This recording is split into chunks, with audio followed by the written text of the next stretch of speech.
Good evening sir. Good evening बेटा Saumya.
Good evening बेटा।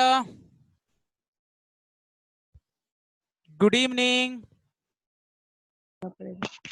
Good evening sir. Good evening बेटा।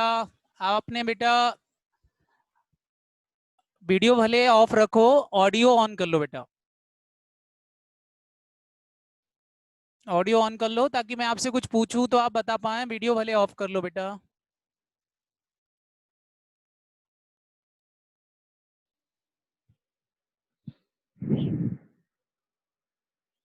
Hello,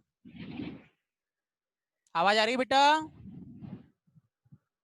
yes sir. Okay. महक, प्रियांशु, आवाज आ रही है आपको बेटा? हाँ सर, आ रही। प्रिया, महक, जो भी है। चलें देखें। 12th का अकाउंट बेटा आपका थोड़ा 11th से अलग है। 11th से क्या अलग है पहले मैं थोड़ा सा आपको बताऊं। 11th के अंदर आपने खाली क्या सीखा था बेटा? अकाउंटिंग कैसे करते हैं। खाली क्या सीखा कि 11th में? अकाउंटिंग कैसे करते हैं।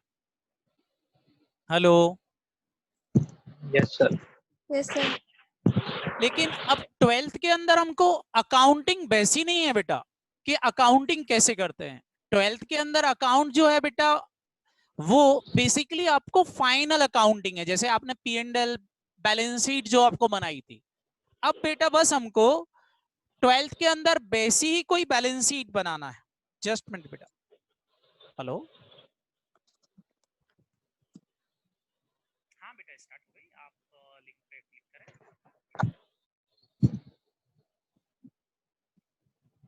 नो पासवर्ड रिक्वायर्ड, कोई पासवर्ड नहीं है ना।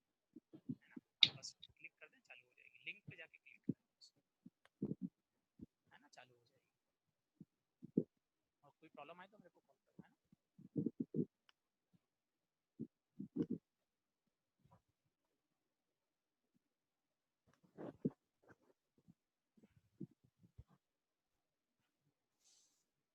तो मैंने आपसे क्या बोला बेटा कि अकाउंट जो है 12th का थोड़ा सा अलग है।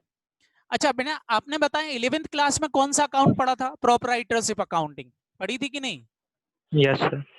अच्छा प्रोप्राइटरशिप अकाउंटिंग में क्या पढ़ा था बेटा आपने? प्रोप्राइटरशिप अकाउंटिंग में आपने पढ़ा था बेटा कि अकाउंट्स का हम जनरल कैसे लिखते हैं, फिर जनरल के बाद टीचर ने आपको लेजर सिखाया, लेजर के बाद ट्रायल बैलेंस बनाना सिखाया, ट्रायल बैलेंस बनाने के बाद ट्रेडिंग अकाउंट बनाना, फिर P&L अकाउंट बनाना, फिर बैलेंस शीट फाइनल बनाना। अकाउंट तो पूरा final account with adjustment without adjustment पढ़ा था कि नहीं? पढ़ा था। अब बेटा 12th में क्या है? 12th के अंदर बेटा हम कुछ लार्ज बिजनेस के बारे में बात करेंगे। आपने अभी केवल जो बिजनेस ऑर्गेनाइजेशन पढ़े थे वो स्मॉल ऑर्गेनाइजेशन पढ़े थे। कौन से ऑर्गेनाइजेशन पढ़े थे? स्मॉल स्मॉल और ऑर्गेनाइजेशन। अब जो आप पढ़ने वाले हो बिजनेस के अंदर वो है बेटा आपके लार्ज ऑर्गेनाइजेशन। तो अब जो आप पढ़ोगे बेटा बिजनेस के अंदर वो एक बड़े ऑर्गेनाइजेशन की बात करेंगे यहाँ पर, स्मॉल ऑर्गेनाइजेशन नहीं। अब हम जो पढ़ने वाले हैं वो एक बड़े ऑर्गेनाइजेशन की बात करेंगे। सब बड़े ऑर्गेनाइजेशन क्या होते हैं? तो बेटा बेसिकली बिजनेस जो होते हैं वो दो तरह के होते हैं। बिजनेस ऑर्गेनाइजेशन दो तरह के होते हैं। एक होता है बेटा आपका स्मॉल ऑर्गेनाइजेशन और एक होता है लार्ज ऑर्गेनाइजेशन। स्मॉल ऑर्गेनाइजेशन मतलब छोटे ऑर्गेनाइजेशन। छोटे ऑर्गेनाइजेशन में बेटा आपने क्या पढ़ा? छोटे ऑर्गेनाइजेशन जो आपके होते हैं आपने पढ़ा होगा छोटे ऑर्गेनाइजेशन के अंदर एक अकेला बंदा सारे काम संभाल सकता है कि नहीं? यस तो संभाल सकता है। तो उसको हम क्या बोलते थे बेटा? Soul proprietorship business. जैसे आपका फैमिली बिजनेस हो गया कि भाई आपकी एक कोई शॉप है, आप उसके आपके अंदर आपके पापा बैठ जाते हैं, कभी अंकल बैठ जाते हैं, आराम से बेटा वो बिजनेस चल रहा है। They are sole proprietorship business जो आपको क्लास 11th में पढ़ाया गया। लेकिन अगर हम 12th की बात करें तो बेटा यहाँ हम बात करेंगे लार्ज इंडस्ट्रीज की, बड़ी इंडस्ट्रीज। तो बड़ी इंडस्ट्रीज कौन सी होती हैं बेटा? बड़ी इंडस्ट्रीज मतलब जिसमें कैपिटल बहुत सारी चाहिए, पैसा बहुत सारा चाहिए, पावर बहुत सारा चाहिए, जिसके अंदर बेटा हमको काम करने के लिए लोगों की जरूरत पड़ेगी। आप अकेले सारा काम नहीं निपटा पाओगे। ऐसे ऑर्गेनाइजेशन, ऐसे ऑर्गेनाइजेशन के अंदर बेटा जनरली कौन से दो ऑर्गेनाइजेशन होते हैं? तो एक होता है बेटा आपका पार्टनरशिप बिजनेस और एक होता है आपका कंपनी। या तो बेटा वो कंपनी होगी या फिर वो क्या होगा? पार्टनरशिप बिजनेस होगा। क्लियर? तो आपको 12th के अंदर जो आपकी बुक है वो 3 बुक्स डिवाइडेड है। पहली बुक्स जो है बेटा वो आपकी पार्टनरशिप को डिफाइन करेगी, पूरी तरह से पार्टनरशिप की अकाउंटिंग सिखाएगी। क्या सिखाएगी बेटा आपको? पार्टनरशिप का बिजनेस सिखाएगी। तो फर्स्ट बुक आपको केवल पार्टनरशिप के बारे में बताएगी कि पार्टनरशिप क्या होती है। सेकंड बुक, अगर मैं सेकंड बुक की बात करूं तो सेकंड बुक के अंदर बेटा आप पढ़ोगे कंपनी के बारे में, उससे भी बड़े बिजनेस, कि उन बिजनेस की अकाउंटिंग कैसे होती है। जो कंपनीज होती हैं उनकी अकाउंटिंग कैसे होती है, टाटा, रिलायंस, ये लोग अपनी अकाउंटिंग कैसे करते हैं, तो उनके बारे में पढ़ोगे। थर्ड बुक के अंदर बेटा इनका एनालिसिस करना सिखाएंगे कि आप जब फाइनल अकाउंट बना लेते हो तो उससे फ्यूचर के डिसीजंस लेने के लिए मेरे को क्या करना है, फ्यूचर के डिसीजंस कैसे लिए जाएंगे, उनके बारे में डील करेंगे। क्लियर? हेलो? Yes sir. तो बेटा इतने तरह के बिजनेस और इतने तरह की अकाउंटिंग आपको 12th के अंदर पढ़ाते हैं। तो इनके अंदर तो मैंने आपको बताया। इसके अलावा बेटा 12th के अंदर एक और चैप्टर है, they are non profit making organisation. ये तो बेटा हो गया प्रॉफिट मेकिंग ऑर्गेनाइजेशन। कुछ ऑर्गेनाइजेशन ऐसे भी होते हैं जिनका ऑब्जेक्ट प्रॉफिट कमाना नहीं होता, केवल सोशल वेलफेयर होता है कि हम बस काम करेंगे, लोगों के लिए हेल्प करेंगे। वो ऑर्गेनाइजेशन भी बेटा हमारे बिजनेस के अंदर होते हैं। आप इनके बारे में भी थोड़ा सा डील करोगे। इनकी अकाउंटिंग करने का तरीका ही बेटा अलग होता है। क्योंकि इनकी अकाउंटिंग का तरीका अलग होता है इसलिए बेटा 12th के अंदर आपको एक टॉपिक और रखा हुआ है, नॉन प्रॉफिट मेकिंग ऑर्गेनाइजेशन। इसके बारे में भी डील करेंगे। Non profit making organisation like जैसे टेम्पल। आप बताएं बेटा टेम्पल जो होते हैं उनकी अकाउंटिंग। अच्छा टेम्पल में पैसा आता है कि नहीं आता, पहले तो ये बताओ। हेलो? आता है। तो बताएं बेटा जो टेम्पल में भगवान बैठे हुए, मान लो आप खजराना गणेश मंदिर गए तो गणेश जी प्रॉफिट कमाने के लिए बैठे हुए हैं? बोलो। No sir. नहीं। तो उस पैसे का होता क्या होगा? जो पैसा आप मंदिर में डाल के आते हो, चढ़ा के आते हो, उस पैसे का वो लोग करते क्या है? चैरिटी। चैरिटी मतलब क्या? व्हाट? चैरिटी मतलब व्हाट? आप चैरिटी करके आए वो भी चैरिटी करते हैं, मतलब आप जो दे के आए, जो बाहर मंदिर के भिखारी बैठे रहते हैं उनको बांट देते हैं वो पैसा। हेलो, सर आपने सुना टेम्पल को होगा सुधारने के लिए कंस्ट्रक्शन। शिरडी वाले साईं बाबा के यहाँ सर टेम्पल को thousands of crore construction. Rupees आते हैं। आपने सुना होगा पुरी जो है जगन्नाथपुरी, वहाँ करोड़ों रुपए का चंदा इकट्ठा होता है। बताओ ये पैसे का करते क्या है ये सारा पैसा?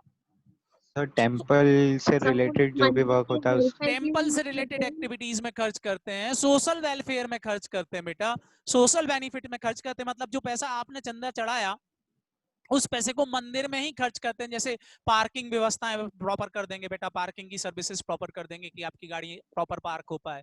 प्लस वहां कोई लोग भूखे आते हैं तो उनको खाना फ्री में बांटना चालू कर देते हैं। तो जो पैसा होता है बेटा उसी में खर्च करते हैं, मतलब वो कोई प्रॉफिट नहीं कमाते। तो इन ऑर्गेनाइजेशन की अकाउंटिंग कैसे होगी? जैसे बेटा डीएवीवी हो गया हमारे इंदौर का, दिल्ली अहिल्याबाई विश्वविद्यालय हो गया, बताओ इसका काम क्या है? आपने देखा होगा बेटा, एक प्राइवेट कॉलेज के अंदर आप एडमिशन लेने जाओगे तो आपको करोड़ों रुपए डोनेट करना है कि नहीं? Yes sir. और डीएवीवी में एडमिशन लोगे तो बहुत कम फीस में ही आपका काम हो जाएगा। तो सेम आपको डीएवीवी सिखा रहा और सेम बेटा वो ऑर्गेनाइजेशन दूसरे ऑर्गेनाइजेशन भी सिखा रहा है, लेकिन फिर भी फीस कम होती है। क्यों कम होती है? क्योंकि ये गवर्नमेंट ऑर्गेनाइजेशन है, इनका काम केवल एजुकेशन देना है, प्रॉफिट कमाना नहीं है। म्युनिसिपल बेटा आप सोशल क्लब होते हैं, जैसे हमारे इंदौर के अंदर लॉयंस क्लब है, यशवंत क्लब है, आपने सायाजी क्लब का नाम सुना होगा, ढेर सारे क्लब बने हुए हैं। ये क्लब क्या करते हैं बेटा? ये क्लब भी बेटा सोशल वेलफेयर में काम करते हैं। इनका ऑब्जेक्ट भी प्रॉफिट मेकिंग ही होता है। प्रॉफिट मेकिंग होता है कि नॉन प्रॉफिट मेकिंग होता है? Profit making. Profit making. नहीं बेटा, ये लॉयंस क्लब वगैरह ये भी प्रॉफिट नहीं कमाते। इनका ऑब्जेक्ट भी नॉन प्रॉफिट मेकिंग ऑर्गेनाइजेशन होते हैं। ये आपसे पैसा लेकर के आपके ऊपर ही खर्च करते हैं, क्लब मेंबर के ऊपर ही खर्च करेंगे। तो इस पर एक टॉपिक है बेटा आपका नॉन प्रॉफिट मेकिंग ऑर्गेनाइजेशन पर। आपने सलमान खान का एक देखा होगा, सलमान खान का भी Being बेटा Human। एक Being बीइंग Human। ह्यूमन के नाम से आपने सुना होगा, सुना है कि नहीं? Yes sir. That organisation is also बेटा आपका कौन सा ऑर्गेनाइजेशन है? नॉन प्रॉफिट मेकिंग ऑर्गेनाइजेशन है। क्लियर? Yes sir. तो ये ऑर्गेनाइजेशन जो है बेटा, ये भी आपका not for profit making organisation है। तो इतने सारे ऑर्गेनाइजेशन, सलमान खान क्या करता है बेटा? इस ऑर्गेनाइजेशन के थ्रू सेल करके बहुत सारा पैसा कमाता है। वो पैसा अपने ऊपर खर्च नहीं करता, पब्लिक के ऊपर खर्च करता है, मतलब पुअर चाइल्ड के ऊपर खर्च करता है, गरीब बच्चों के ऊपर खर्च कर देता है। तो ये ऑर्गेनाइजेशन बेटा, इनकी अकाउंटिंग करने का तरीका कैसा है वो आप 12th में सीखोगे। 11th के अंदर आपने बहुत कुछ पढ़ा था। तो आप देखा जाए तो 11th के अंदर आपको 3 ऑर्गेनाइजेशन पढ़ाए जाएंगे। कौन कौन से ऑर्गेनाइजेशन? 3। पहला कौन सा? पार्टनरशिप। दूसरा पार्टनरशिप, कौन सा? Company, company. और कंपनी। तीसरा कौन सा? Financial statements. फाइनेंशियल स्टेटमेंट नहीं, ऑर्गेनाइजेशन। ऑर्गेनाइजेशन तीसरा हाँ ऑर्गेनाइजेशन सर। कौन सा है? Profit organization. Non profit making organization. बेटिकली बेटिक हम 3 ऑर्गेनाइजेशन पढ़ेंगे, फिर इन तीनों ऑर्गेनाइजेशन का एनालिसिस करना सीखेंगे। तो बेसिकली आपके स्कूल में और यहाँ पर बहुत बड़ा फर्क होगा। स्कूल के अंदर तो बेटा वो कोई सा भी टॉपिक कभी भी चालू कर देंगे, लेकिन हम यहाँ स्टेप बाय स्टेप चलेंगे। जैसे आपको पहले स्मॉल बिजनेस सिखाया गया, सोल प्रोप्राइटरशिप बिजनेस सिखाया गया, उसके बाद आता बेटा पार्टनरशिप, उसके बाद जब पार्टनरशिप आपका खत्म होगा देयर आफ्टर कंपनी समझ में आएगा। क्लियर है कि नहीं? एनपीओ तो बेटा बिल्कुल ही अलग है, उसकी अकाउंटिंग चूंकि नॉन प्रॉफिट मेकिंग ऑर्गेनाइजेशन है, उसकी अकाउंटिंग का नाम ही अलग है बेटा, फंड बेस्ड अकाउंटिंग। यहाँ हम फाइनेंशियल अकाउंटिंग करते हैं, वहां पर फंड बेस्ड अकाउंटिंग करते हैं, तो एक तरीका ही अलग हो जाता है। वो सारी चीजें हम डील करेंगे। समझ में आया बेटा? Yes, sir. Yes sir. तो अभी हम स्टार्ट जो करने वाले हैं दे आर पार्टनरशिप बिजनेस से। कौन से बिजनेस से चालू करने वाले हैं बेटा? Partnership. पार्टनरशिप बिजनेस से। तो चलो हम पार्टनरशिप बिजनेस से स्टार्ट करते हैं कि व्हाट इज पार्टनरशिप, पार्टनरशिप क्या है, ताकि बेटा आपको पार्टनरशिप समझ में आए कि पार्टनरशिप होती क्या है। तो अभी हम पार्टनरशिप से स्टार्ट करते हैं। तो आप एक हेडिंग डाल लें पार्टनरशिप, और हम समझते हैं बेटा पार्टनरशिप क्या चीज होती है। तो सबसे पहला क्वेश्चन अराइज होता है बेटा पार्टनरशिप का। तो बताएं बेटा, आपने कई तरह की पार्टनरशिप देखी होगी, आपके घर में ही एक पार्टनरशिप है, बोलो। मदर और फादर की लाइफ पार्टनर है कि नहीं? Yes, बोलो। sir. आपके मदर फादर लाइफ पार्टनर है कि नहीं? Yes sir. तो उसको पार्टनर क्यों बोलते हैं? उनको पार्टनर क्यों बोलते हैं? Sir mutual understanding. Mutual understanding है, साथ ही साथ बेटा वो कुछ चीजों को शेयर करते हैं। जैसे आपका घर जो है वो Profit। सभी लोग शेयर करते हैं, शायद शेयर करते हैं कि नहीं? Yes sir. तो जहां पर बेटा शेयरिंग आ जाती किसी चीज की, उसको हम बोलते हैं पार्टनरशिप। क्या बोलते हैं उसको? पार्टनरशिप। जहां पर कोई म्यूचुअल अंडरस्टैंडिंग आ जाती है उसको हम क्या बोलते हैं? पार्टनरशिप। पार्टनरशिप। तो बेटा कुछ ना कुछ म्यूचुअल अंडरस्टैंडिंग आ जाती है, उन्हीं चीजों को हम क्या बोलते हैं? पार्टनरशिप के अंदर रखते हैं। समझ में आया बेटा? Yes sir. तो सर ये यहाँ क्या होगा बताओ बेटा? बिजनेस क्या होता है? सबसे इंपॉर्टेंट चीज तो पहले ये मेरे को बताओ, बिजनेस क्या है? What is business? आपने क्लास 11th के अंदर पढ़ा होगा, what is business? Economic activity for aiming to earn profit. Earn profit. Good बेटा, कोई भी एक इकोनॉमिक एक्टिविटी जो हम प्रॉफिट अर्न करने के लिए करते हैं उसको हम बिजनेस बोलते हैं। तो बिजनेस मतलब बेटा basically economic activity for earning a profit, set of regular activities जो हम प्रॉफिट कमाने के लिए करते हैं बेटा, वो सारी चीजें हमारी क्या कहलाती हैं? बिजनेस कहलाती हैं। तो अगर यहाँ पर हम बेटा ऑर्गेनाइजेशन पॉइंट ऑफ व्यू से पार्टनरशिप पढ़ रहे हैं तो यहाँ पर क्या शेयरिंग की बात चल रही होगी बेटा? प्रॉफिट शेयरिंग की बात चल रही होगी कि नहीं? किसकी बात चल रही होगी? Profit sharing. क्लियर? यहाँ कोई हमारा लाइफ पार्टनर नहीं, यहाँ हम किसकी बात कर रहे हैं बेटा? बिजनेस की बात कर रहे हैं। तो बिजनेस क्या होता है? बिजनेस जो हम प्रॉफिट कमाने के लिए करते हैं। पार्टनरशिप का बिजनेस क्या होगा? जिसमें हम sharing of profit of business करेंगे। क्या ये बात समझ में आएगी नहीं? जहां पर हम हमारे प्रॉफिट को शेयर करेंगे। तो उसी को बेस बना के बेटा मीनिंग ऑफ पार्टनरशिप दिया हुआ है। अगर आप पार्टनरशिप की डेफिनेशन को प्रॉपरली देखो तो पार्टनरशिप की डेफिनेशन क्या है बेटा? तो आप यहाँ देखेंगे according to section 4 of the Indian partnership act 1932, हमारे इंडिया के अंदर बेटा पार्टनरशिप एक्ट बना हुआ है। उस एक्ट के अंदर डिफाइन किया हुआ है कि पार्टनरशिप क्या है। सेक्शन कौन सी है बेटा? सेक्शन 4। वो बोलती है the term of partnership is the relation between two or more person who have agreed to share the profit of a business। जो एग्री हुए हैं कि फ्यूचर में जो भी बिजनेस के प्रॉफिट होंगे उनको हम शेयर करेंगे, बांट लेंगे आपस में। कैरीड बाय ऑल और any of them acting for all. जो बिजनेस उनमें से किसी एक के द्वारा रन किया जाएगा या वो सब मिलके चलाएंगे तो उसको हम क्या बोलेंगे? फटाफट बोलो। पार्टनरशिप। तो पार्टनरशिप समझने के लिए बेटा आपको 3 बातें या 4 बातें जो है बेसिकली समझना है। और यदि मैं आपको पार्टनरशिप की पूरी डेफिनेशन बोलूं तो बेटा 5 बातें आपको समझना है। सबसे पहले म्यूचुअल अंडरस्टैंडिंग क्या होती है, रिलेशन क्या है, पर्सन मतलब क्या, प्रॉफिट मतलब क्या और बिजनेस मतलब क्या। कितनी बातें बेटा? 5। कौन कौन सा? Relation, person, mutual, profit, business और म्यूचुअल अंडरस्टैंडिंग। जो आपने बोला था पार्टनरशिप के अंदर म्यूचुअल अंडरस्टैंडिंग होना चाहिए। क्या ये बात समझ में आई? Yes, sir. Yes sir. तो इन 5 बातों को अगर हम समझ लें तो ये डेफिनेशन हमको प्रॉपर्ली समझ में आ जाएगी और हमको रटना नहीं पड़ेगी। तो सबसे पहले बेटा अगर मैं पार्टनरशिप की बात करूं तो पार्टनरशिप के अंदर बेटा एक ओनर नहीं होता, एक से ज्यादा ओनर होते हैं। ज्यादा लोग ओनर होते हैं। और जब प्रॉफिट होते हैं तो इस तरह से नाचते हैं। आप अकेले को प्रॉफिट होंगे तो आप अकेले नाचोगे, बट पार्टनरशिप के अंदर क्या होगा? प्रॉफिट होंगे तो सब मिलके नाचोगे। क्या ये बात समझ में आई? Yes, Yes, sir. Yes, sir. तो पार्टनरशिप के अंदर ओनर क्या होते हैं बेटा? एक होते हैं कि एक से ज्यादा होते हैं? एक से ज्यादा। एक से ज्यादा होते हैं। तो क्या सभी लोग पार्टनरशिप कर सकते हैं? एसेंशियल कैरेक्टरिस्टिक या एसेंशियल एलिमेंट अगर हम पार्टनरशिप के देखें तो क्या सभी लोग पार्टनरशिप कर सकते हैं? तो आंसर इज नो। क्यों? क्योंकि पार्टनरशिप करने के लिए कम से कम 2 पर्सन्स की जरूरत है। पर्सन कौन से होना चाहिए? जो कॉम्पिटेंट टू कॉन्ट्रैक्ट है, मतलब जो कॉन्ट्रैक्ट करने के लायक है। Competent to contract. केवल वो बंदे ही बेटा पार्टनरशिप कर सकते हैं जो कॉम्पिटेंट टू कॉन्ट्रैक्ट है। समझ में आया बेटा? हाँ सर। तो जो कॉम्पिटेंट टू कॉन्ट्रैक्ट है केवल बेटा वो बंदे ही पार्टनरशिप कर सकते हैं। जो कॉम्पिटेंट टू कॉन्ट्रैक्ट नहीं है वो लोग पार्टनरशिप नहीं कर सकते। तो कॉम्पिटेंट टू कॉन्ट्रैक्ट होना चाहिए, इंपॉर्टेंट बात है। सर एक क्वेश्चन अराइज होगा आपके दिमाग में, sir what is competent to contract? कौन कॉन्ट्रैक्ट करने के लिए लायक होते हैं, कौन कॉन्ट्रैक्ट करने के लायबल होते हैं, कौन लोग कॉन्ट्रैक्ट कर सकते हैं? हेलो। Yes, sir. तो आपके दिमाग में एक क्वेश्चन आएगा कि सर कौन लोग कॉन्ट्रैक्ट कर सकते हैं, कौन लोग कॉन्ट्रैक्ट नहीं कर सकते हैं। तो बेटा कॉन्ट्रैक्ट वो लोग कर सकते हैं जिनको कॉन्ट्रैक्ट एक्ट ने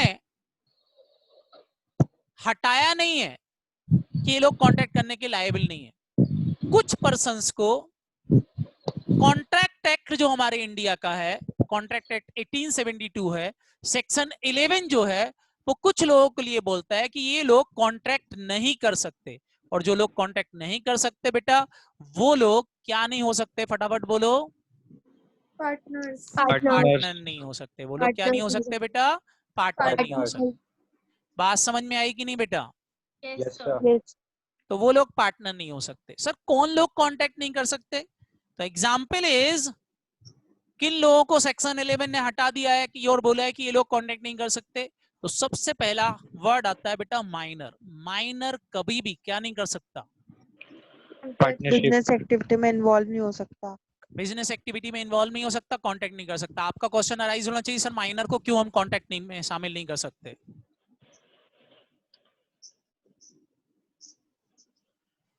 क्योंकि माइनर जो होता है बेटा वो अपना डिसीजन खुद नहीं लेता, उसके डिसीजन कोई और लेता है। आप बताओ आपके डिसीजन कौन लेते हैं? Mummy parents. पेरेंट्स लेते हैं कि नहीं? Yes sir. आपने बोला पापा पापा मैं मूवी देखने जा रही हूँ, पापा ने बोल दिया चुपचाप बैठ जा पढ़ाई कर, जाओगे? No sir. डिसीजन चेंज, क्योंकि डिसीजन आप लेते ही नहीं हो। तो माइनर बेटा चूंकि खुद के डिसीजन नहीं ले पाते इसलिए बेटा उनको हटा दिया गया है। और अच्छे से समझना हो तो बेटा माइनर को आगे रख के लोगों को धोखा दिया जा सकता है। फॉर एग्जाम्पल बेटा मैं बैंक में जाऊं और बैंक मान लो मैंने इस छोटे बच्चे के साथ कांटेक्ट कर लिया कि अपन पार्टनरशिप का बिजनेस करेंगे। छोटा बच्चा बोलता है कैसे करेंगे? मैंने बोला तू चिंता मत कर अपन बिजनेस करेंगे। मैंने इसको एक लॉलीपॉप खिला दी, सब में हूं बोल रहा है। क्या ये बात समझ में आई? बोलो। बढ़िया पार्टनरशिप कर ली हम दोनों ने। फिर मैं बैंक गया, बैंक में जाके लोन ले लिया। लोन लेकर के बेटा मैं विजय माल्या बन गया, भाग गया। अब मेरे को बताओ बैंक वाले किसको पकड़ेंगे? माइनर को। माइनर से बोल रहे हैं तूने लोन लिया था, वो बोल रहा चॉकलेट दो फिर बताऊंगा। मेरे को बताओ नुकसान किसका हो गया? पब्लिक के पैसे का नुकसान हुआ कि नहीं? Yes, sir. हाँ सर। क्या गवर्नमेंट चाहेगी ऐसा हो? नहीं। नहीं। इसलिए बेटा यहाँ बोला गया है कि माइनर जो है वो पार्टनरशिप नहीं कर सकता। नहीं कर सकते। बात समझ में आई? Yes sir. दूसरा है बेटा person of unsound mind. Person of unsound mind. Unsound mind. आप बोलोगे sir person of unsound mind मतलब? Mentally disturb. मेंटली डिस्टर्ब, पागल। Half minded. अब बताओ बेटा पागल के साथ आप पार्टनरशिप कर लो, किसी पागल को पकड़ लाओ और उसके साथ पार्टनरशिप कर लो, बताओ क्या होगा? कुछ देर बाद बेटा वो साथ में बैठेगा और पता चला आपको लोच रहा है, काट रहा है, आप भाग रहे हो। तो ऐसी पार्टनरशिप में मजा आएगा क्या? कोई कस्टमर आपकी शॉप पर आया सामान लेने के लिए, उसने बेटा लट उठाया और लोगों के पीछे दौड़ गया, तो मेरे को बताओ पार्टनरशिप होगी क्या? नहीं। तो बेटा ऐसे लोगों के साथ भी पार्टनरशिप नहीं कर सकते। गवर्नमेंट ने इनका नाम भी हटा दिया कि इनके साथ पार्टनरशिप नहीं होगी। इसके अलावा थर्ड है बेटा डिस्क्वालिफाइड बाय एनी लॉ। किसी लॉ ने किसी को बेटा डिस्क्वालिफाइड कर दिया है कि इनके साथ आप पार्टनरशिप नहीं कर सकते। डिस्क्वालिफाइड बाय लॉ, लॉ ने डिस्क्वालिफाइड कर दिया किसी को, तो उनके साथ भी क्या नहीं कर सकते बेटा आप? पार्टनरशिप नहीं कर सकते। सर किन को डिस्क्वालिफाइड कर रखा है? तो 3 लोगों को बेटा डिफरेंट एक्ट ने डिस्क्वालिफाइड कर रखा है। First one is alien. दूसरे ग्रह के प्राणियों के साथ में आप पार्टनरशिप नहीं कर सकते। जादू के साथ आप पार्टनरशिप नहीं कर सकते। कोई बनेगा के साथ आपने क्या कर लिया? फटाफट बोलो। पार्टनरशिप कर ली।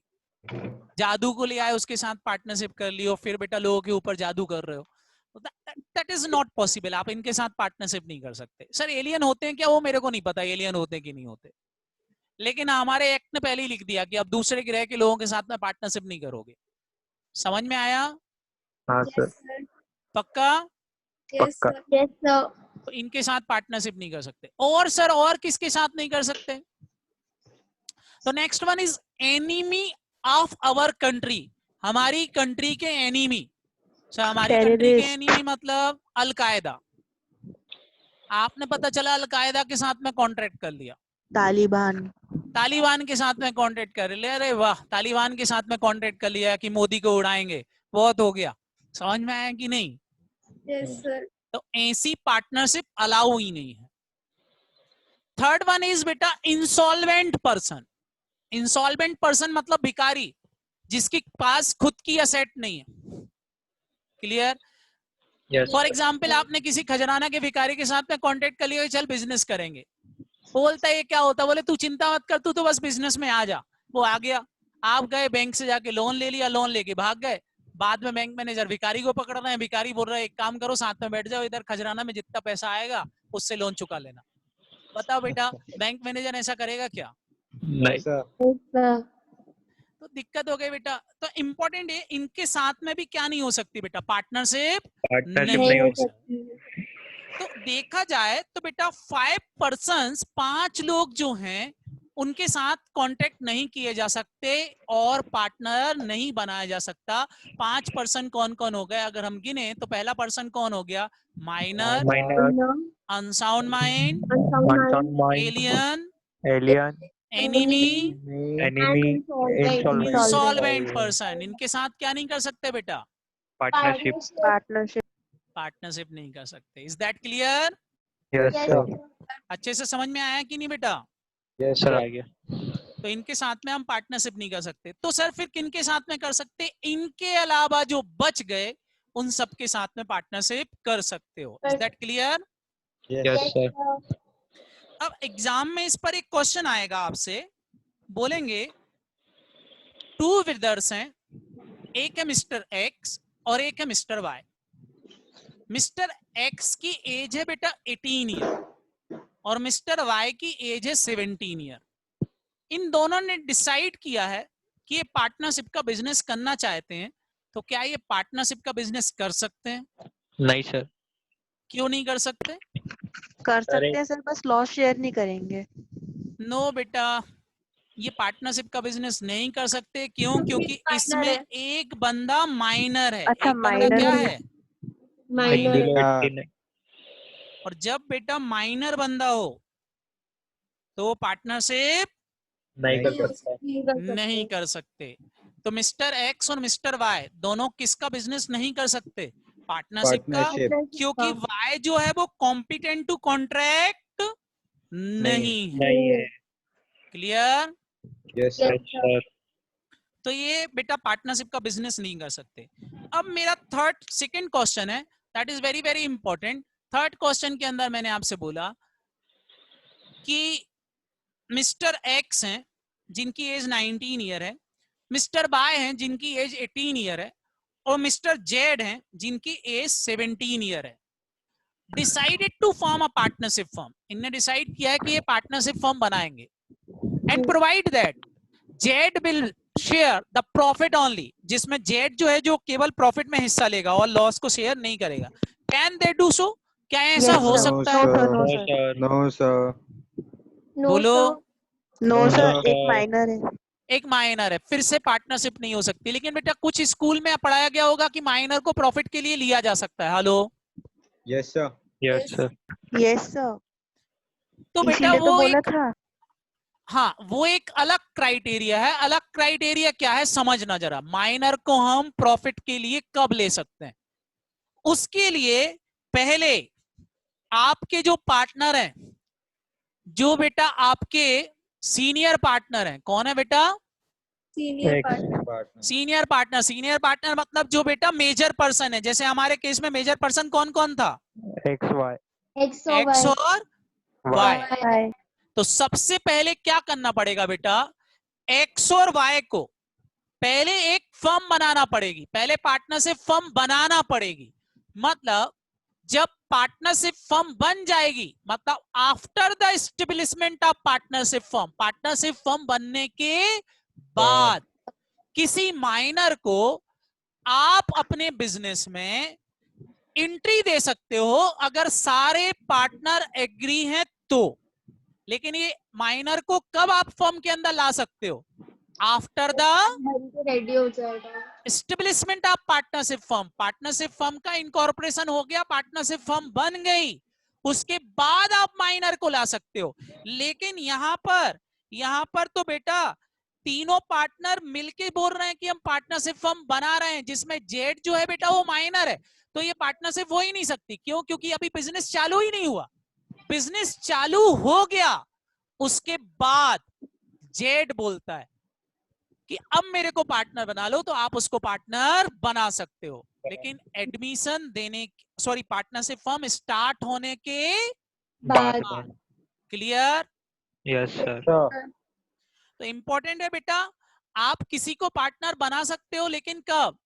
जब क्या हो जाए, फटाफट बोलो। माइनर को आप पार्टनर बना सकते हो कब? जब फर्म एस्टेब्लिश हो जाए। फर्म एस्टेब्लिश हो जाए। Before the establishment of firm नहीं बनी, उसके पहले आप माइनर के साथ में फर्म बना रहे हो, तो ये अलाउ नहीं है। क्लियर? Yes sir.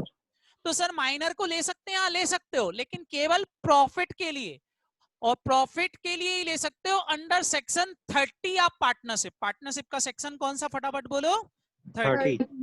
तो आप पढ़ो जरा, यहाँ पर क्या है, रीजन मैंने लिखा है। दे कैन, सबसे पहले तो मैंने आंसर दिया, decision they can not to do so, मतलब ये पार्टनरशिप फर्म नहीं बना सकते हैं, क्योंकि ऑल पार्टनर कॉम्पिटेटिव कॉन्ट्रैक्ट होना चाहिए, और यहाँ पर जेड जो है वो कॉम्पिटेटिव कॉन्ट्रैक्ट नहीं है, वो माइनर है।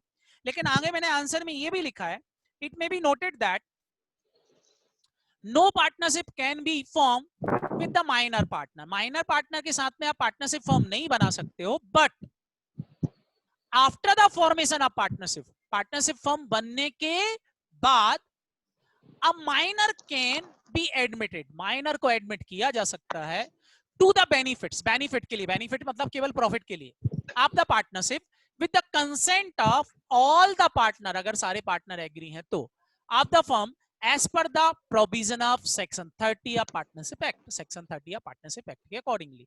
Is that clear? Yes sir. समझ में आया बेटा? Yes sir. अमृता, महक, समझ में आ रहा आपको? Yes sir. तो इज दैट क्लियर? आपको बेटा ध्यान रखना, एक छोटी छोटी सी माइनर बातें होती हैं जिनको अगर हम ध्यान नहीं दें, ऊपर ऊपर से पढ़ लें, तो बेटा हमको दिक्कत आ जाएगी। इसलिए हमको पढ़ने के लिए जरूरी है कि हम इन डेप्थ नॉलेज लें। अगर बेटा आप इन डेप्थ नॉलेज लोगे तो अकाउंट्स के अंदर आपको कभी किसी में कोई चीज में प्रॉब्लम नहीं आएगी, लेकिन आपकी नॉलेज अगर कम रहा तो फिर आपको प्रॉब्लम आएगी। क्लियर? Yes sir. तो आंसर समझ में आया बेटा? अब बताओ, स्कूल में अगर पूछते हैं माइनर को पार्टनर बना सकते हैं, मान लो आप 4 दोस्त हो, 4 दोस्तों में से एक दोस्त, आप क्वेश्चन पूछो जो अलग अलग जगह पढ़ रहे हैं, दूसरी दूसरी क्लासेस में पढ़ रहे हैं, आप उनसे बोलना क्या माइनर को पार्टनर बना सकते हैं, तो बोलेंगे हाँ बना सकते हैं प्रॉफिट के लिए। बताएं क्या ये सही आंसर है? No sir. No sir. नहीं, आप बोलोगे कब बना सकते हैं, आप प्रॉपर नहीं। आंसर दे पाओगे, आप बोलोगे हाँ बना सकते हैं, लेकिन after the formation of partnership. Clear है कि नहीं? फर्म बनने के बाद पार्टनर बनाया जा सकता है, लेकिन before the establishment of firm आप माइनर को पार्टनर नहीं बना सकते। क्लियर? Yes sir. दूसरी बात क्वेश्चन अराइज होती है, तो सर कितने लोग पार्टनर हो सकते हैं? मिनिमम कम से कम तो 2 होना चाहिए। मिनिमम कितने होना चाहिए बेटा? 2। लेकिन अगर मैं मैक्सिमम की बात करूं तो मैक्सिमम पार्टनर कितने हो सकते हैं?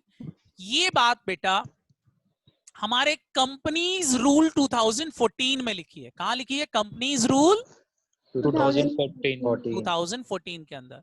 रूल 10, कंपनीज रूल 2014 का रूल 10 जो है वो बोलता है कि आपके मैक्सिमम पार्टनर 50 हो सकते हैं, 50 से ज्यादा नहीं हो सकते। कितने से ज्यादा नहीं हो सकते बेटा? 50 से ज्यादा नहीं हो सकते। तो आपका क्वेश्चन अराइज हुआ, सर एक्ट ने ऐसी बात क्यों लिख दी? 50 क्यों? बेटा एक्ट लॉजिक से लिखे जाते हैं। 50 क्यों, 50 पर लिमिट क्यों रोक दी? इसका एक रीजन है। बताओ बेटा, आपके घर में आपके 3-4 भाई बहन है, रोज झगड़े होते हैं कि नहीं? Yes yes sir. सोचो एक बिजनेस जिसमें 50 लोग एक साथ बैठे हैं, सब डिसीजन ले रहे हैं, बताओ वहां तो जंग का मैदान हो जाएगा। Yes sir. आपके आजू बाजू कोई मकान हो जिसमें बेटा 10-12 बच्चे हो, 10-12 बच्चे हो उनके घर में, तो वहां से आवाजें ही आती रहती लड़ने झगड़ने की, आती रहती हैं कि नहीं? Yes, Yes, sir. Yes, sir. तो अब सोचो अगर एक कोई ऐसा बिजनेस जिसमें 50 ओनर है, वो सब अलग अलग डिसीजन दे रहा है, कभी एग्री हो पाएंगे किसी डिसीजन को लेकर के? No, sir. पता चला उनके झगड़े ही चल रहे हैं रोज, एक कोर्ट में जज बिठाना पड़ेगा उनकी पार्टनरशिप में, जो उनकी जज उनके कोर्ट के फैसले निपटाता रहे। तो बेटा ऐसे तो गवर्नमेंट बिजी हो जाएगी, इसलिए गवर्नमेंट ने 50 पे लिमिट लगा दी, भैया 50 ही बहुत है, इससे ज्यादा मत करना। इसके अलावा बेटा कंपनीज एक्ट का सेक्शन 464 है, कौन सा बेटा? 464. 464 ऑफ कंपनीज एक्ट। ये बोलता है कि अगर सेंट्रल गवर्नमेंट परमिशन दे दे, कौन परमिशन दे दे? Central government. तो आप अपने पार्टनर को 100 तक ला सकते हो, बट 100 से ऊपर नहीं हो सकते। तो अब बताएं, कोई अगर आपसे पूछता है कि मैक्सिमम पार्टनर कितने हो सकते हैं, तो एज पर कंपनीज रूल तो 50, but with the permission of central government extend the limit up to 100%। 100% से ज्यादा पार्टनर नहीं हो नहीं सकता। हो सकते। अब मेरा एक क्वेश्चन अराइज होता है जो जनरली स्कूल में पढ़ाते हैं, बैंकिंग बिजनेस और नॉन बैंकिंग बिजनेस में कितने पार्टनर हो सकते हैं? बैंकिंग में 20, बैंकिंग में 20, वेरी गुड बेटा। और नॉन बैंकिंग में? 50, हेलो 50. 50. 50। तो बेटा ये लिमिट जो है दे आर ओल्ड लिमिट, पुरानी लिमिट है, दे आर डिलीटेड, ये डिलीट हो चुकी। अब चाहे बेटा चाहे बैंकिंग का बिजनेस हो चाहे नॉन बैंकिंग बिजनेस हो, सब में बेटा 50 पार्टनर हो सकते हैं। कितने हो सकते हैं? 50. 50। आपके स्कूल में भले बेटा उन्होंने कुछ भी पढ़ाया हो, स्कूल वाले जब भी पूछे ये आंसर लिखना, लेकिन जो आपकी सीबीएसई वाली एग्जाम होगी, फाइनल एग्जाम होगी, आप उसमें 50 ही लिख के आना तो ये आंसर सही माना जाएगा। Clear? Yes, sir. Yes, sir. क्योंकि मैक्सिमम स्कूल के अंदर इसका नॉलेज नहीं है। लिमिट्स आर डिलीटेड, वो 20 वाली लिमिट डिलीट हो चुकी है, अमेंडमेंट हो चुका है एक्ट, और एक्ट अमेंडमेंट होकर के लिमिट को 50 ही कर दिया है दोनों के लिए। Clear? Yes, Yes. sir. Okay बेटा, कंफर्टेबल? Yes. तो बेटा ये थे हमारे पर्सन से रिलेटेड बातें। अब बताएं बेटा मैंने आपको क्या समझाया। फर्स्ट पॉइंट जो इस डेफिनेशन के अंदर था कि 2 और मोर देन 2 पर्सन्स होना चाहिए। तो पर्सन मतलब कौन? जो कॉम्पिटेंट टू कॉन्ट्रैक्ट है। कॉम्पिटेटिव कॉन्ट्रैक्ट देखने के लिए बेटा हमको जाना पड़ा कॉन्ट्रैक्ट की डेफिनेशन पर कि कॉन्ट्रैक्ट कौन नहीं कर सकता। तो कॉन्ट्रैक्ट कौन नहीं कर सकता वो सेक्शन 11 में बताया है। 5 लोग कॉन्ट्रैक्ट नहीं कर सकते, जरा नाम बताओ मेरे को उन 5 लोगों के। पहला Minor, माइनर, दूसरा Unsound. unsound, अनसाउंड माइंड, तीसरा Alien. एलियन, चौथा enemy, enemy of our country, और पांचवा Insolvent. insolvent, insolvent person. 5 लोग क्या नहीं कर सकते बेटा? पार्टनरशिप का बिजनेस नहीं नहीं कर कर सकते. सकते, इसलिए इनको हटा के बाकी लोग बना सकते। दूसरा क्वेश्चन अराइज कर रहा हूं, क्या माइनर को पार्टनर बनाया जा सकता है? नहीं सर, नहीं बनाया जा सकता.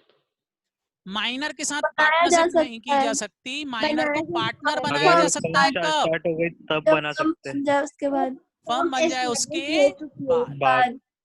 अंडर सेक्शन याद रखना, अंडर सेक्शन 30. 30 आप 30. पार्टनरशिप एक्ट याद रहेगा। Yes. Yes, sir. Very good बेटा। तो ये था मिनिमम पार्टनर कितने होना चाहिए? 50. 50. Minimum 2, 2, maximum 50, with the permission of central government to the extend up to 100, 100, याद रहेगा। Yes, sir. बैंकिंग कंपनी में number of partner maximum 50, 50 with the permission of central government 50, 100 with the permission of central government 100 100. सबके लिए। Clear? Yes, Yes. sir. Next word था बेटा यहाँ पर एक रिलेशनशिप। कौन सा वर्ड था बेटा? Relationship. रिलेशनशिप। पार्टनरशिप की डेफिनेशन में एक और वर्ड है बेटा, वो है रिलेशनशिप। किस बेटा आपको रिलेशनशिप बनाना पड़ेगी। What is relationship? रिलेशनशिप का मतलब यहाँ पर है बेटा एग्रीमेंट से। रिलेशनशिप का मतलब क्या है? Agreement. देखिए ऊपर डेफिनेशन में एक वर्ड मिला था रिलेशनशिप। पार्टनरशिप क्या है? तो सबसे पहले यहीं से चालू हो रही, partnership is the relation. Between कि 2 or नहीं? more. बोलो। Yes, Yes, sir. sir, लिखा है. रिलेशन का Yes. मतलब यहाँ पर है एग्रीमेंट। रिलेशन का मतलब Agreement. क्या है? agreement, Agreement. Agreement. Relationship agreement से आना चाहिए, किसी एक्ट से नहीं। ध्यान रखना, ध्यान से सुनना, मैंने क्या बोला, रिलेशनशिप एग्रीमेंट एग्रीमेंट से जनरेट होना चाहिए, कोई एक्ट आपका रिलेशनशिप नहीं बनाए। जैसे फॉर एग्जांपल, ध्यान से सुनना, आपका एक फैमिली बिजनेस है, Yes, sir. उस बिजनेस के अंदर आपका वर्थ होता है, मतलब आपका जन्म हुआ उस घर के अंदर, फैमिली के अंदर, तो वर्थ से ही जैसे ही आपका वर्थ होगा, क्या उस बिजनेस में आपका हिस्सा आ जाएगा? Yes, sir. Yes, sir. बोलो। Yes, Yes, sir. sir. आता है। Yes, sir. जैसे ही आपका जन्म हुआ, क्या उस बिजनेस में आपका हिस्सा पक्का हो गया कि आपको भी हिस्सा मिलेगा? Yes, sir. Yes, Sir. उस प्रॉपर्टी में आपका हिस्सा मिल जाता है। As per Yes, sir. HUF act आपने पढ़ा होगा, Hindu undivided Yes, family. sir. Yes, Yes, sir. sir. बोलो। Yes, sir. sir. पढ़ा वो था। लॉ क्या बोलता है कि मेंबर जैसे ही जन्म लेगा प्रॉपर्टी में हिस्सा ले लेगा। बोलो। Yes, sir. Yes, बताएं, sir. आपके जन्म के बाद कोई आपका कॉन्ट्रैक्ट हुआ, माता पिता ने कोई कॉन्ट्रैक्ट किया, लिखा पढ़ी की कि तुमको No, हिस्सा sir. देंगे कि नहीं देंगे, और आपने बोला मैं इतना लूंगा, मैं इतना लूंगा, ऐसा कोई कॉन्ट्रैक्ट हुआ? No, नहीं. sir. लेकिन फिर भी नहीं. आपको कॉन्ट्रैक्ट में हिस्सा मिल गया कि नहीं, प्रॉपर्टी में हिस्सा मिल गया कि नहीं? Yes, Yes, sir. sir. तो बताएं बेटा, ये जो हिस्सा मिला वो बाय लॉ मिला है या बाय एग्रीमेंट मिला है? By agreement. By agreement. Law, Law. By law. Law ने दिया है ये। क्या ये बात समझ में आई? Yes. Yes, sir. एग्रीमेंट से नहीं मिला, किससे मिला है बेटा? By law. Law. Law. Law ने ये दिया है आपको कि एक एक्ट ने बोल दिया कि जैसे ही आपका फैमिली में जन्म होगा आपको यहाँ पर हिस्सा मिलेगा, ये आपका है। क्लियर? Yes, sir. लेकिन पार्टनरशिप में बाय लॉ नहीं होता, पार्टनरशिप में एग्रीमेंट By- चाहिए। क्या चाहिए? Agreement. एग्रीमेंट चाहिए। तो इंपॉर्टेंट है बेटा, पार्टनरशिप का क्रिएशन कैसे होता है, बाय लॉ या by agreement? By agreement. By agreement. Maximum बच्चे क्या लिख के आएंगे, बाय लॉ पार्टनरशिप एक्ट बना हुआ है, नहीं, by Agreement. Agreement. Partnership agreement से होती है, लॉ से क्रिएट नहीं नहीं होती। होती। नहीं होती। ये एग्रीमेंट रिटर्न में भी हो सकता है और ओरल भी चलेगा। ये एग्रीमेंट जो भी होगा वो रिटर्न में भी चलेगा और Oral भी हो L भी हो सकता ओरल है। भी चलेगा। सर ओरल और रिटर्न मतलब? बेटा ओरल और रिटर्न का मतलब ये है कि आप चाहो तो लिखा पढ़ी कर लो, आप चाहो तो ठीक है रहने दो, कोई दिक्कत नहीं। Clear? Yes, sir. Yes, sir. जैसे बेटा आप स्कूल में सोचो, स्कूल में आप टिफिन शेयर करते हो कि नहीं? Yes, sir. Yes, sir. करते। तो मेरे को बताओ, जब आप टिफिन शेयर करते हो तो लिखा पढ़ी कर लेते हो कोई? No, नहीं। sir. नहीं। हम क्या करते हैं कि भाई तू कौन कितनी रोटी खाएगा, कौन कितना क्या खाएगा, कौन किसका टिफिन कितना खाएगा, ऐसे कोई लिखा पढ़ी होती है कि बस जैसे टिफिन खूटा लूटा मटी मट जाती है, लोग आते हैं और उठा उठा के खा लेते हैं। बात समझ में आई कि नहीं? बोलो। Yes, sir. Yes, Yes, sir. sir. तो वहां कोई लिखा पढ़ी हुई क्या? ओरल हो गया? नहीं। बोलो। Yes, sir. Yes, sir. जैसे Oral आपने है। बोला अपने दोस्त से चल खाना खाते हैं, हाँ ठीक है चल। क्लियर? Yes, sir. वैसे ही बेटा पार्टनरशिप होती है। पार्टनरशिप में आपने अपने दोस्त से बोला चल यार एक काम करते हैं, पोहे का बिजनेस करते हैं, और आपने पोहे की एक दुकान खोल ली। कोई लिखा पढ़ी नहीं की, लेकिन पहले से तय हो गया था कि प्रॉफिट होंगे तो बांट लेंगे। क्या ये बात समझ में आई? Yes, sir. sir. Sir. तो यार पार्टनरशिप का बिजनेस में एग्रीमेंट आपका रिटर्न फॉर्म में भी हो सकता है, ओरल भी हो सकता है। इंपॉर्टेंट बेटा, अगर रिटर्न रख रहे हो तो अगर आप रिटर्न डॉक्यूमेंट्स रखते हो तो वो डीड कहलाती पार्टनरशिप डीड। क्या कहलाती है बेटा? वो Partnership. Partnership deed. अगर आपने रिटर्न में रख लिया तो वो पार्टनरशिप डीड बन जाएगी। लेकिन अगर बेटा आपने ओरल रखा तो फिर बेटा वो एग्रीमेंट ही रहेगा। क्या रहेगा? Agreement. और एग्रीमेंट चूंकि आपने नहीं रखा, और अगर फ्यूचर में कभी डिस्प्यूट हो गया आपके बीच में तो दिक्कत हो जाएगी, क्योंकि आपने लिखित में नहीं रखा था। तो कौन सच बोल रहा कौन झूठ बोल रहा है पता ही नहीं चलेगा। बोलो। Yes, sir. Yes, sir. तो उसके लिए बेटा गवर्नमेंट ने डिस्प्यूट को सुलझाने के लिए सेक्शन 13 लिख दी पार्टनरशिप एक्ट में। बोले अगर तुमने ओरल रखा है तो सेक्शन 13 में जो बातें लिखी हैं वही आपकी डीड मान ली जाएगी और उसके हिसाब से डिसीजन दे दिए जाएंगे अगर आपके बीच में डिस्प्यूट होता है तो। बात समझ में Yes, आई? sir. Yes, Yes, sir. sir. Clear? तो बताएं सेक्शन 13 ऑफ पार्टनरशिप एक्ट कब लगेगी? When there जब is वो an agreement. When agreement is oral. Oral. Oral. लेकिन अगर डीड रख ली तो सेक्शन 13 इज नॉट नहीं एप्लीकेबल। लगेगा। Not Not applicable. applicable. Clear है कि नहीं? Yes, Yes. sir. Clear है। तो अब बोलते हैं सेक्शन 5 के अंदर साफ साफ लिखा है बेटा, बोलते हैं provide that the relation of partnership arise from contract. relation of partnership जो arise होगा वो contract से होगा. किससे होगा बेटा? Contract. Contract. And not from statutes या law. ना कि किसी law से या statute से. क्या ये बात समझ में आई? Yes, sir. Yeah. बोलो. Yes, Yes, sir. sir. अगर बेटा यहाँ पर हम एक क्वेश्चन देखें इसका एक छोटा सा, तो देखो इस पर क्वेश्चन है, HUF carrying a family business is not consider as a partnership. एक HUF का जो फैमिली बिजनेस है वो पार्टनरशिप नहीं है. क्यों? सर क्योंकि क्योंकि उसमें एक ही HUF के फैमिली अंदर के जो लोग मेंबर हैं वो मेंबर मान लिए गए हैं बाय लॉ, Law. लॉ ना कि by agreement. Law. Agreement. Clear? Yes sir. Sir. समझ में आया बेटा अच्छे से? Yes sir. Yes, sir. इतना क्लियर है बेटा? Yes, sir. तो आज हमने केवल बेटा दो चीजें पढ़ी हैं इस पार्टनरशिप में. एक, कौन कौन से लोग पार्टनर बन सकते हैं, कौन कौन से लोग पार्टनर नहीं बन बन सकते. सकते. दूसरा मैंने बोला पार्टनरशिप होने के लिए रिलेशन होना चाहिए, और रिलेशन का मतलब है एग्रीमेंट. और एग्रीमेंट कैसा Agreement. होना चाहिए बेटा? रिटर्न नहीं तो Return. रिटर्न या ओरल हो सकता है. बोलो. Yes sir. Yes, sir. लेकिन लॉ के द्वारा क्रिएट नहीं होना चाहिए. बात समझ में आ गई? Yes Yes, sir. sir. तो ये था बेटा हमारा पार्टनरशिप. आई थिंक आपको समझ में आया होगा बेटा यस सर. आया. अच्छे से. Yes, yes sir. सर. महक, प्रियांशु, आप यस सर. सबको समझ में आ रहा बेटा? Yes sir. आ रहा है. ओके. Yes. अमृता और एक और बेटा, ये कौन है? रेडमी. रेडमी के नाम से भी कोई है बेटा? रेडमी, आप अपना नाम लिख लेना बेटा, ये मोबाइल का नाम आ रहा है आपके, है ना? ओके बेटा. हेलो. Okay, sir. ओके बेटा. तो Bye, बाकी कल sir. मिलते हैं बेटा, है ना? Have a nice day. अच्छे से पढ़ के आए हो आना, जितना Thank मैंने you, पढ़ाया sir. है. Thank समझ you, में आया sir. बेटा आप सबको? Yes Yes, sir. sir. Yes, sir. Okay. तो हम डेली मिलेंगे इस टाइम पर, चलेंगे. इस टाइम पे बेटा आपका स्कूल वगैरह तो नहीं है? नहीं No, सर. sir. नहीं. ठीक है बेटा, तो हम इसी टाइम पे रखेंगे अपनी क्लास. इस टाइम पे कंफर्टेबल हो? Yes sir. सर. ओके. हम डेली इसी टाइम पे रखेंगे बेटा.